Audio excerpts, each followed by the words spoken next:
Marxist party കേരളത്തിൽ ഭാരതീയ ജനതാ പാർട്ടിയെയും ദേശീയ ജനാധിപത്യ സഖ്യത്തെയും എത്രമാത്രം ഭയപ്പെടുന്നു എന്നുള്ളതിൻ്റെ വ്യക്തമായിട്ടുള്ള സൂചനയാണ് സുരേഷ് ഗോപിക്കെതിരായിട്ട് പുതിയ കേസെടുത്തിരിക്കുന്നത്. സുരേഷ് ഗോപിക്കെതിരായിട്ട് ഇല്ലാ കഥകൾ സൃഷ്ടിക്കുകയും അതിന്റെ പേരിൽ അദ്ദേഹത്തെ വേട്ടയാടുകയും ചെയ്തതുകൊണ്ട് ഭാരതീയ ജനതാ പാർട്ടിയെ ഇല്ലാതാക്കാനോ അദ്ദേഹത്തെ ഇല്ലാതാക്കാനോ സാധിക്കുമെന്ന് വിശ്വസിക്കുന്നവർ, അങ്ങനെ പ്രതീക്ഷിക്കുന്നവർ, അവരുടെ വ്യാമോഹമാണത് എന്നാണ് എനിക്ക് പറയാനുള്ളത്. സുരേഷ് ഗോപിക്കെതിരായിട്ട് ഇത്തരത്തിലുള്ള പ്രചരണം നടത്തുന്നതുകൊണ്ട് അദ്ദേഹത്തെ ഒരു കാരണവശാലും ഇല്ലാതാക്കാൻ സാധിക്കില്ല. തൃശ്ശൂരിലെ ജനങ്ങൾ അദ്ദേഹത്തിന് നൽകുന്ന പിന്തുണ, ആ പിന്തുണ കൂടുതൽ വർദ്ധിക്കാൻ മാത്രമേ ഇതുകൊണ്ട് സാധിക്കൂ. അയോധ്യ വിഷയത്തിൽ കോൺഗ്രസ് ഇപ്പോൾ നിലപാട് പറയാൻ പറ്റുന്നത് ഉചിതമായ സമയത്ത് പ്രതികരിക്കും, പറയുന്നതാണ് പറയുന്നത്. അതാണ് പറഞ്ഞത്. കോൺഗ്രസിന്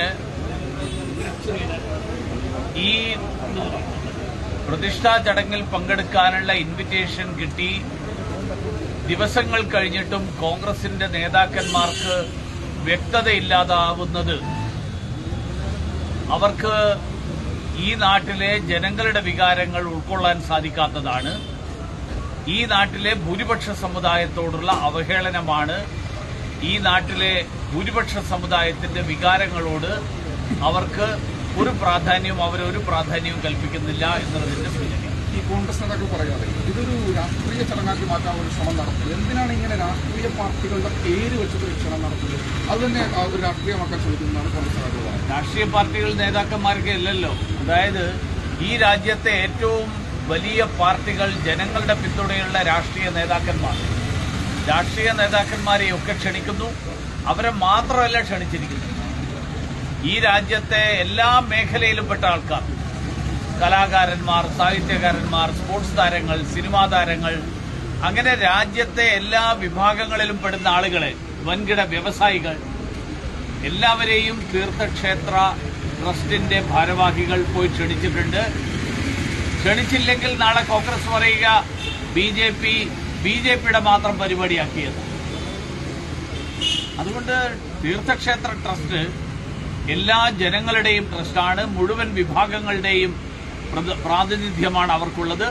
അതുകൊണ്ട് എല്ലാ വിഭാഗം ജനങ്ങളെയും അവർ ക്ഷണിച്ചു കഴിഞ്ഞപ്പോൾ ഇങ്ങനെയൊരു സംശയം വരും, ഇങ്ങനെയൊരു ആശയക്കുഴപ്പം ഉണ്ടാകും എന്നാരും പ്രതീക്ഷിച്ചില്ല. കോൺഗ്രസുകാർക്ക് ഇങ്ങനെ സ്വന്തം നിലനിൽപ്പിനെക്കുറിച്ച്, സ്വന്തം നിലപാടുകളെക്കുറിച്ച് ഈ തരത്തിൽ ആശയക്കുഴപ്പം ഉണ്ടാകും എന്നുള്ളത് തീർത്ഥക്ഷേത്രത്തിന്റെ ട്രസ്റ്റിന്റെ ആളുകൾക്ക് സംശയമുണ്ടായിരുന്നെങ്കിൽ ഒരുപക്ഷെ അവരോട് ഇവർക്ക് നേരത്തെ പറയാമായിരുന്നു, ദേവി ഏത് ഞങ്ങൾ ക്ഷണിക്കാൻ പറ്റും. ഈ ക്രിസ്മസ് സ്നേഹസംഗമം നടന്നു, ഒരുപാട് പേര് പാർട്ടിയിലേക്ക് വന്നു, ഒരു ഫാദർ അടക്കം അതിലേക്ക്. ഇതുപോലെ ഒരു ഈദുൽ ഫിത്തറിന്റെ സമയത്ത് അങ്ങനെ ഒരു സ്നേഹസംഗമം നടത്താൻ തയ്യാറാണ്. ഞങ്ങൾ എല്ലാ മതവിഭാഗങ്ങളെയും ഒരേപോലെ കാണുന്ന ആൾക്കാർ. അതുകൊണ്ട് ഞങ്ങൾ എല്ലാ വിഭാഗം ജനങ്ങളോടും അവരെല്ലാവരും പാർട്ടിയിലേക്ക് വരണം എന്നുള്ള താല്പര്യമുള്ള ആൾക്കാർ.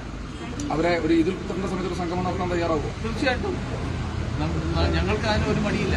അവർക്ക് വരാൻ താല്പര്യമുണ്ടെങ്കിൽ ഞങ്ങൾ നടത്തും. ഇവിടെ ക്രൈസ്തവ വിഭാഗത്തിൽപ്പെടുന്ന ആളുകൾ ഈ പരിപാടി നടത്തിയത് NDAയുടെ പേരിലാണെങ്കിലും അതിന് മുൻകൈയെടുത്തത് ഭാരതീയ ജനതാ പാർട്ടിയിലുള്ള ക്രൈസ്തവ വിഭാഗത്തിൽപ്പെടുന്ന നേതാക്കന്മാർ മുൻകൈയെടുത്ത് ആ വിഭാഗത്തിൽപ്പെടുന്ന ആളുകൾ ഈ പരിപാടിയിൽ പങ്കെടുക്കാൻ സന്നദ്ധരായിട്ട് മുന്നോട്ട് വന്നതുകൊണ്ടാണ് അത് നടത്തുന്നത്. മറ്റു മതവിഭാഗങ്ങളിൽപ്പെടുന്ന ആൾക്കാരും അതിന് സന്നദ്ധരാണെങ്കിൽ തീർച്ചയായിട്ടും ഞങ്ങൾക്ക് യാതൊരു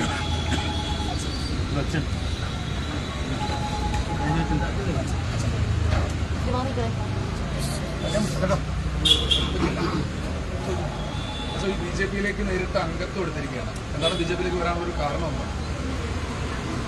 ഞാൻ വൈദിക ശുശ്രൂഷയിലായിട്ട് 23 വർഷമായി. 50 വർഷമായി ഇന്ത്യയുടെ ഒരു പൗരനാണ്.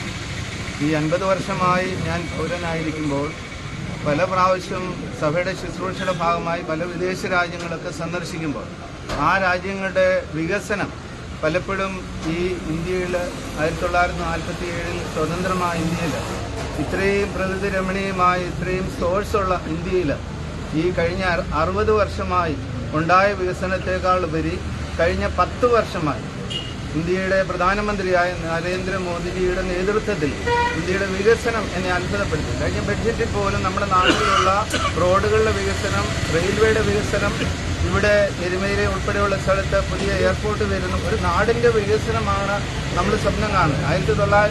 2047 വികസിത ഇന്ത്യ എന്ന സ്വപ്നം, അതൊക്കെ ഞാൻ കൊച്ചിലെ കണ്ട സ്വപ്നമാണ്. പലപ്പോഴും രാഷ്ട്രീയം മാറി വന്നപ്പോഴും വികസിത ഇന്ത്യ എന്നൊരു സ്വപ്നം, ദാരിദ്ര്യം മാറി എല്ലാവരും സജ്ജരാകുന്ന, എല്ലാവരും നന്മയിൽ നിൽക്കുന്ന ഒരു രാജ്യത്തെ പറ്റിയുള്ള സ്വപ്നം. രണ്ടാമത്, കഴിഞ്ഞ വർഷമാണ് ഭാരതീയ ജനതാ പാർട്ടിയുടെ നേതൃത്വത്തിൽ ഇവിടെ പത്തനംതിട്ടയിൽ മാത്രമല്ല മോദിജിയുടെ ആഹ്വാനപ്രകാരം ഭാരതത്തിൽ ഒന്നാകെ ആത്മീയ പിതാക്കന്മാരെ ക്രിസ്മസ് ഈസ്റ്റർ സംഗമങ്ങൾ സംഘടിപ്പിച്ചു. കഴിഞ്ഞ വർഷം മലങ്കര കത്തോലിക്ക സഭയുടെ ഐറേനിയസ് പിതാവും ഇന്ന് ഓർത്തഡോക്സ് സഭയുടെ കുര്യാക്കോസ് മാർ ക്ലിമീസ് വലിയ മെത്രാപ്പൊലിത്ത ഇവിടെ വന്നപ്പോൾ കേന്ദ്രമന്ത്രി ബഹുമാനപ്പെട്ട മുരളീധരൻ അവറുകൾ ഉൾപ്പെടെ ഞങ്ങൾ ഈ ന്യൂനപക്ഷമായ 2% മാത്രമുള്ള ഈ ക്രിസ്തീയ സമൂഹത്തെ മറ്റ് രാഷ്ട്രീയ പാർട്ടികൾ കാണുന്നതിനപ്പുറമായി, ഒരു ഗവൺമെന്റ് കാണുന്നതിനപ്പുറമായി ഞങ്ങളെ ഒരുമിച്ച് വിളിച്ച് ഞങ്ങളുടെ ഈ ഫെസ്റ്റിവലിൽ ഞങ്ങളുടെ ക്രിസ്തു ജനിച്ച സന്തോഷത്തിൽ കൂടിയിരുന്ന ഒരു ഭക്ഷണം കഴിക്കുവാൻ, ഒരു സ്നേഹം പങ്കുവയ്ക്കുവാൻ, ഒരു ആശംസ നേടുവാൻ ഇവിടുത്തെ വിവിധ രാഷ്ട്രീയ പാർട്ടികൾ ഇത്രയും നാൾ ശ്രമിച്ചിട്ടില്ല. ഞങ്ങൾ പല രാഷ്ട്രീയ പാർട്ടികളോടും വളരെ സ്നേഹത്തിലും ആദരപൂർവ്വം നിന്നിട്ടും ഇന്ന് ഭാരതീയ ജനതാ പാർട്ടിയുടെ നേതൃത്വത്തിൽ ഇന്ത്യയുടെ വികസനം, ദൃശ്യമാധ്യമ പ്രവർത്തകർ നിങ്ങളെല്ലാവരും സ്റ്റഡി ചെയ്യുന്നവരാണ്, നിങ്ങൾക്കറിയാം. ആ വികസനത്തിന്റെ പാതയിൽ ഞങ്ങൾ കൈകോർക്കുന്നു. അത് ആവശ്യമാണ്. നമ്മുടെ രാജ്യത്തിന്റെ വികസനം നമ്മുടെ വികസനമാണെന്നുള്ള ബോധ്യത്തോടെ, അത് ആത്മീയമോ രാഷ്ട്രീയമോ അല്ല, അതിനപ്പുറമായി മോദിജി എന്ന ആ പ്രധാനമന്ത്രിയുടെ ആ നേതൃത്വത്തിന് കീഴിൽ അണിനിരക്കുവാൻ ഞങ്ങൾ ആഗ്രഹിക്കും. ഓർത്തഡോക്സ് സഭയുടെ സെക്രട്ടറി ആണല്ലോ, സഭാനേതൃത്വം ഇതിനോടൊക്കെ മറ്റൊരു പ്രവേശനം അറിഞ്ഞാണല്ലോ. അപ്പോൾ ആ സഭാനേതൃത്വത്തിന്റെ ഒരു നിലപാട് തീരുമാനിച്ചുകൊണ്ടിരിക്കുന്നതാണ് എന്താ അതിന്?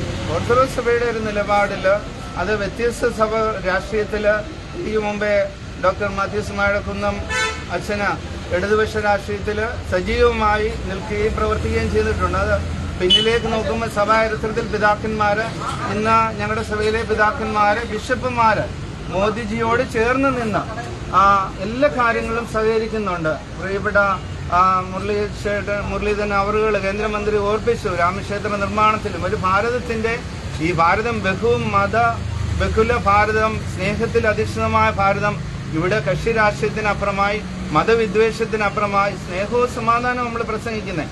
ഇവിടെ സഭയ്ക്ക് ഇന്ന രാഷ്ട്രീയമെന്നൊന്നുമില്ല. ഞാൻ എന്റെ വ്യക്തിപരമായിട്ടാണ് ഈ ഭാരതീയ ജനതാ പാർട്ടിയോട് ചേർന്ന് പ്രവർത്തിക്കുവാൻ ആഗ്രഹം. എന്റെ ചിന്തയാണ് ഈ ഭാരതത്തിന്റെ നന്മയ്ക്ക് വേണ്ടി മോദിജിയുടെ കരത്തിന് കീഴിൽ നിൽക്കണമെന്നുള്ള എന്റെ വ്യക്തിപരമായ ചിന്തയാണ്. അതിലാണ് നിൽക്കുന്നത്. അതിൽ സഭയുടെ അങ്ങനെ ആ ഒരു കൊടക്കീഴിലല്ല ഞാൻ നിൽക്കുന്നത്. നിശ്ചിതമായ രാഷ്ട്രീയ പ്രവർത്തനങ്ങൾ ഞാൻ ഇറങ്ങിയിട്ടില്ല, പക്ഷേ രാഷ്ട്രീയ പ്രവർത്തകരോട് സഹകരിച്ചിട്ടുണ്ട്. അപ്പോഴൊക്കെയും ഞാൻ കാണുന്നത് രാജ്യത്തിന്റെ വികസനമാണ്. ഇന്ന് ഈ രാജ്യത്തിന്റെ വികസനം മോദിജിയുടെ കരങ്ങളിൽ ഭദ്രമെന്ന് ഞാൻ വിശ്വസിക്കുന്നു.